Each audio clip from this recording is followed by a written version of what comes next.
As you know, we started the goal of the Courage Cabin a few years ago when we took one of the garage bays of the nursery, the community nursery at the top of the hill, and made it into a beautiful small space for therapeutic support. And so we've been partnering with Centerstone for about 2 years, mostly virtually, because there weren't any therapists available. And this year we've added an additional partner, Katelyn, located on Charlestown Road. And we have Chandra and Kay here from, Dr. Coles, probably, and I apologize, and Kay Cruz here to share a little bit about themselves and answer any questions. And we are so excited to be in partnership with them and bring these wonderful humans on campus to give more support. And already we've had over 50 families that have shown interest in trying to be on the support list here with this in-person support. So I'll turn it over to you two. Thank you all very much. Thank you. Yes, I'm Dr. Chandra Coles. Kay and I, we come from Katelyn's place. Some of you are familiar with us. We are located on Charlestown Road. We serve, or initially, we were primarily serving those with autism and behavior disorders.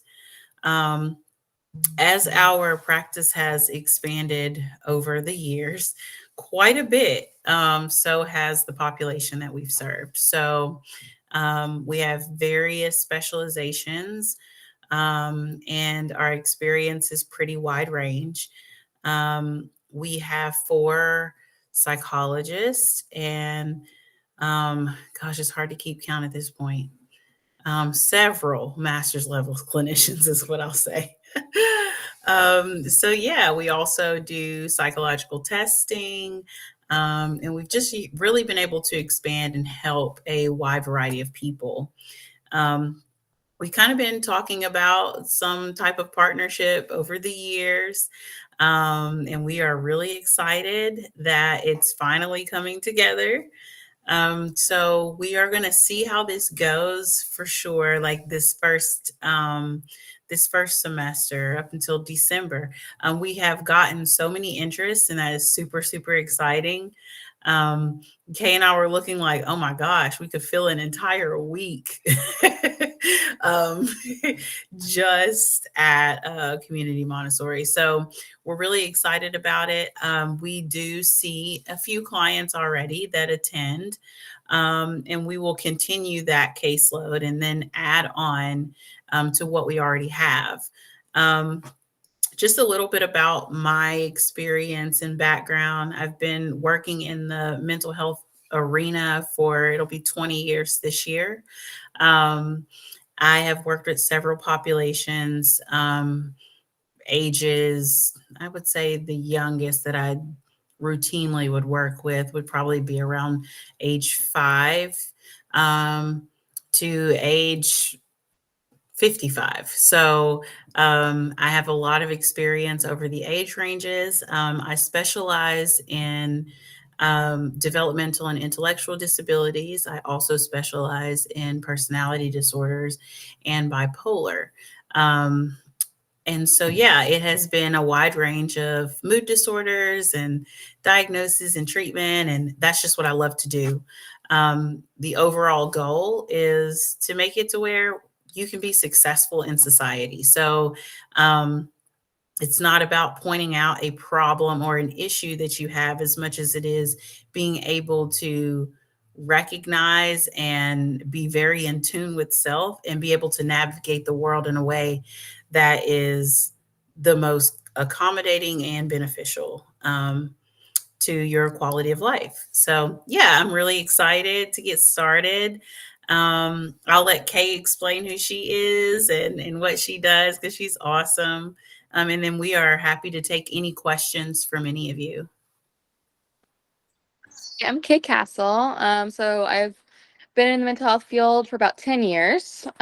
Started out in residential care working with adolescent females. And then I switched to working with Dr. Coles in a residential setting that we ran together, specializing in developmental disabilities, mainly of adolescent boys. I transitioned to Katelyn's Place a few years ago, and I've expanded from just working with primarily autism and other developmental disabilities to also working with just a variety of behavioral disorders and a lot of dual diagnoses. I also work on the waiver in Kentucky and in Indiana. So my age range has definitely grown just adding that on. So I've had as young as 2, and I think the oldest client that I've worked with at this point is 71. But I specialize primarily in the younger ages. I would say primarily the individuals I see at Katelyn's Place are elementary age, middle, and some high school age as well.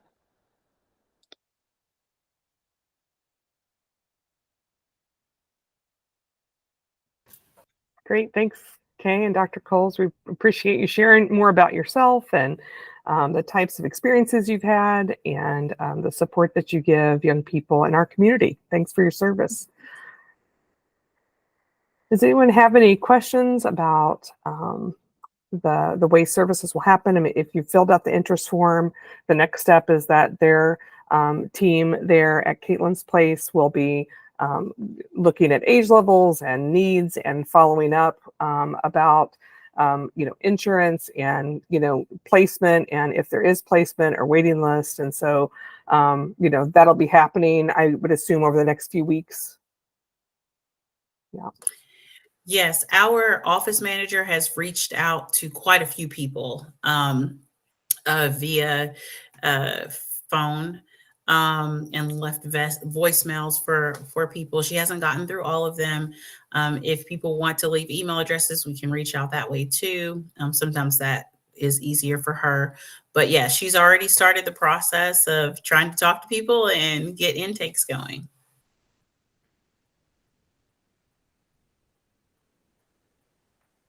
Does anyone have any questions right now?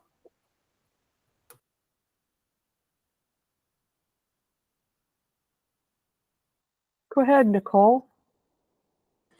So if my daughter were to start going to one of these sessions, what might it look like for her so that she could get an idea of what to expect? Is there anything that we could do to be supportive of what you guys want to accomplish to help her?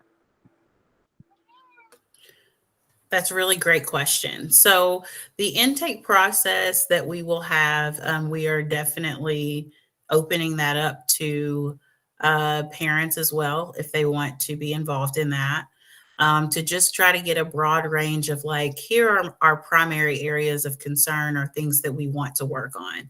It helps us to initially establish goals and just being able to also establish a direction. At that point, we do somewhat take a client-centered approach and allow them to each person to talk about whatever it is that they want. And that's where we start the relationship building. After we build a relationship, they feel comfortable, we will definitely start diving into whatever the concerns is that they want to discuss. Some of those concerns may have more of a regimented treatment. I don't know if anyone's familiar with like dialectical behavior therapy, which is DBT.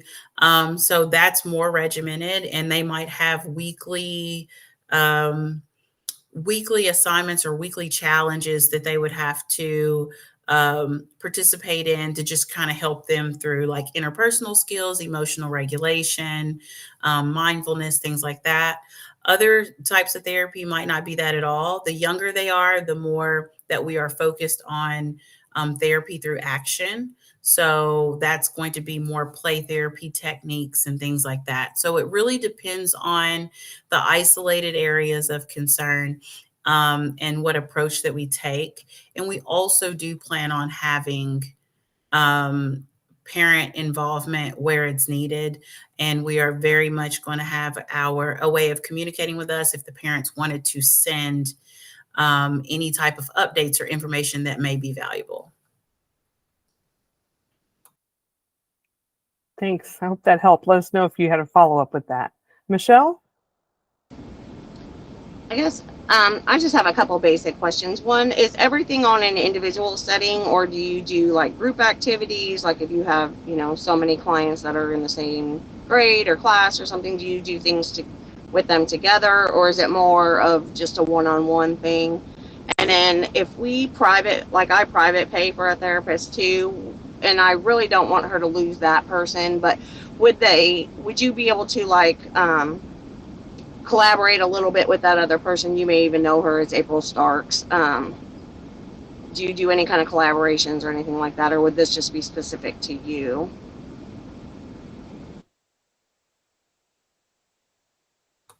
So to answer your first question about whether one-on-one or group, this will definitely start out as one-on-one.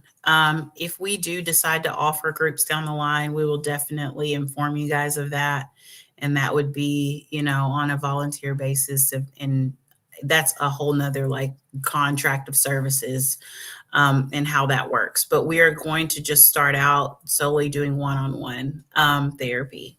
If you have another therapy provider, I know you said that yours is private, so that kind of makes a bit of a difference.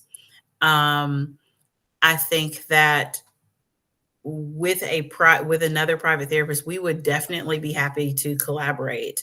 As a matter of fact, it would be recommended because we definitely don't want to do anything in a direction that, is adversive. If you have a provider that you have through your insurance, we will not be able to provide therapy services. It's called double billing. So yeah, that's something that would be a limitation to services with us. Yeah. And then I just saw somebody had asked how long would the sessions be? They are around 50 to 53 minutes per session. How often do you meet? Is it weekly, or is it just based on that individual's needs? It would definitely be based on the need. I already have clients that see me every other week. I even do clients with monthly check-ins. So it wouldn't be every week unless that was something that was needed. Thank you.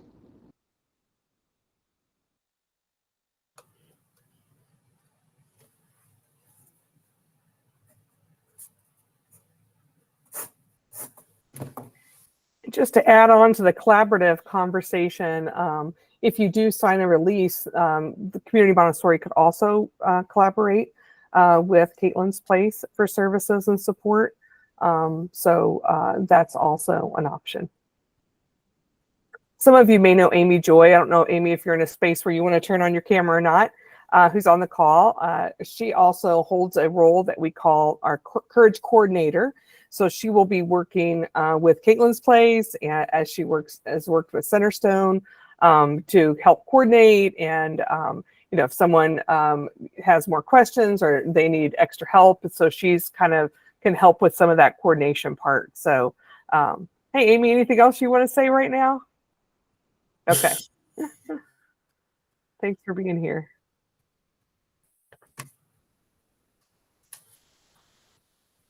I think, Michelle, your hand's probably still up, but I wanted to make sure you didn't have another question you wanted to ask. No, I don't. I apologize. Okay, Thanks. no worries. Yeah. Allison has asked, are there providers that help with anxiety disorders? Oh, absolutely. That's a primary concern that we definitely deal with. And the way that we deal with that it just kind of depends on the actual area of concern, or if it's generalized anxiety, or if you're looking at more of social and things like that. So we will definitely, all of our clinicians at Katelyn's Place work with anxiety disorders.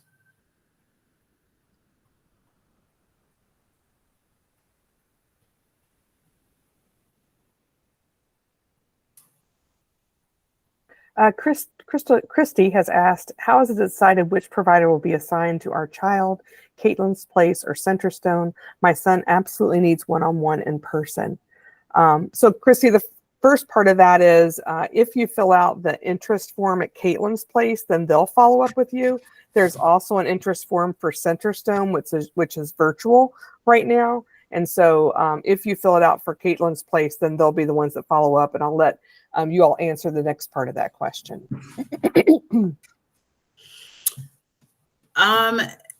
As far as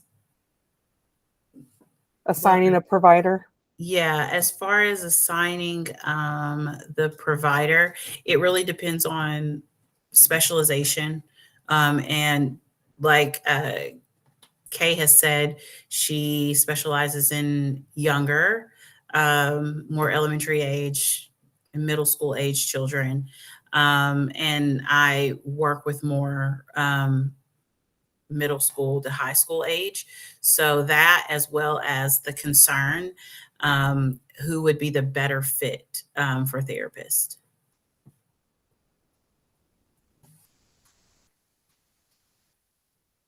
Of course. And Dr. Coles, if they feel like, that one or the other of you might be a better fit, they probably have an opportunity to share that at the intake conversation. Absolutely. We definitely monitor fit, all the way through the therapeutic process. So at the intake, a lot of times we're the ones that's kind of able to say, okay, this isn't necessarily where I specialize. Kay would be happy to help, or she would say the same thing. But then throughout the process, if we realize like, okay, well, this isn't a good fit, or the child provides concerns about, okay, I don't know if this is the right fit for me. It's definitely a conversation to be had. And then also seeing if there is the opportunity for an immediate switch of some kind, so that we can be very collaborative in the therapeutic process, because fit absolutely matters. So we don't ever turn a blind eye to that, for sure. And sometimes it depends on the context of fit. If we assign some therapy assignments, or like you have to do a social challenge and they're like, I don't want to, right? Like, I don't like this therapist because they're telling me I have to work on my social skills. So that might be a little bit of a different conversation of whether that's a fit or a need, right? So we will definitely collaborate and talk about that as adults to see what would be the best fit.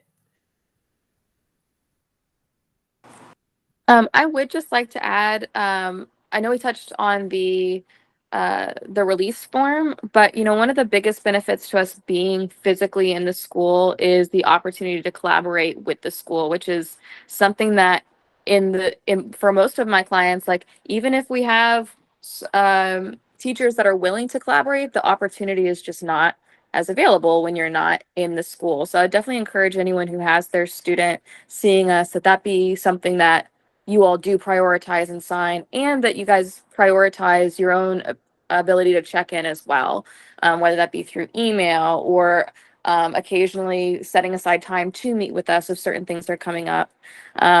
Anytime you have a youth that's coming in for therapy and you don't have that involvement from the parents or someone outside of the situation to give feedback, it's just not nearly as successful, even if it is something like working on their self-esteem or what have you. It's just really, really beneficial and necessary for success that we all be able to collaborate as much as possible. And especially if you're receiving school-based therapy because you are primarily seeing concerns with motivation to complete schoolwork or what have you. That's another area where, we're on site to be as helpful and collaborate with the people that are dealing with it day to day as possible. So I just encourage all of you, if you do have services with us, that you sign those release forms.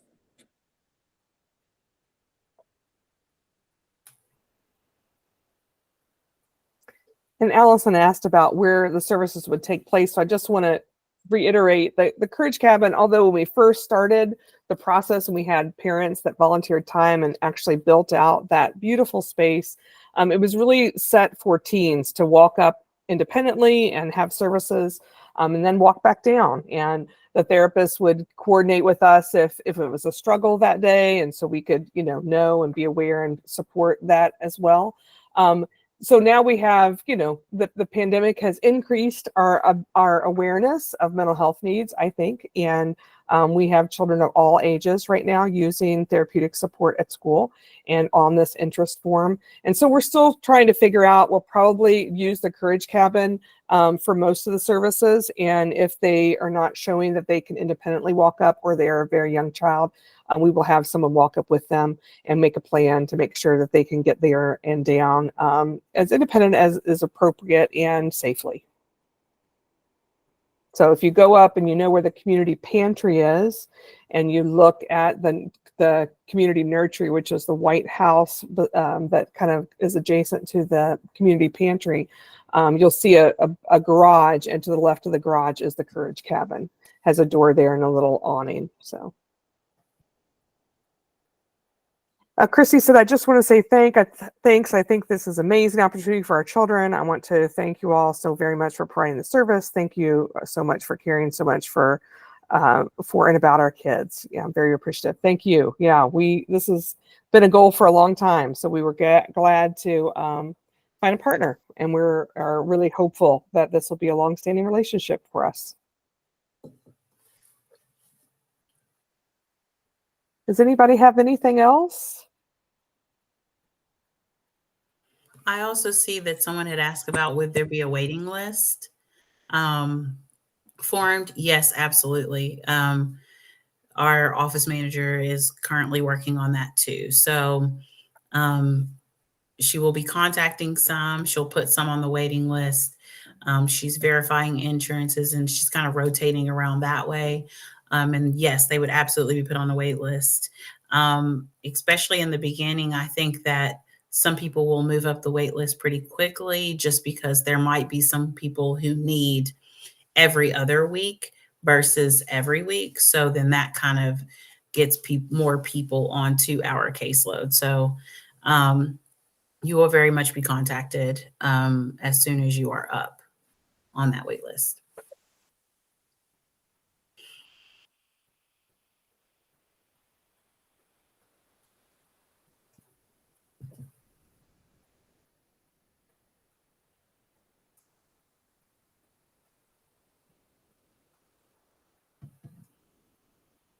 Well, thank you everyone so much for being on the call. We'll stay on for a couple more minutes to see if anyone wants to stay on and ask any other questions. But we appreciate you valuing your child and mental health support. And we look forward to seeing everyone in a couple of weeks. Good night. Thank you. Thanks. Thank you all.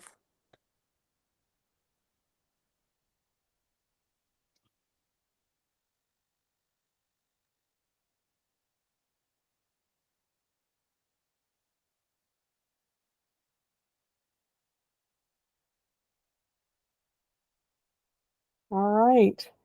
Well, thank you both very much. We appreciate it. And we'll be in touch soon. All right, no problem. Thank you. See you. Good night. Bye. Thanks. Bye.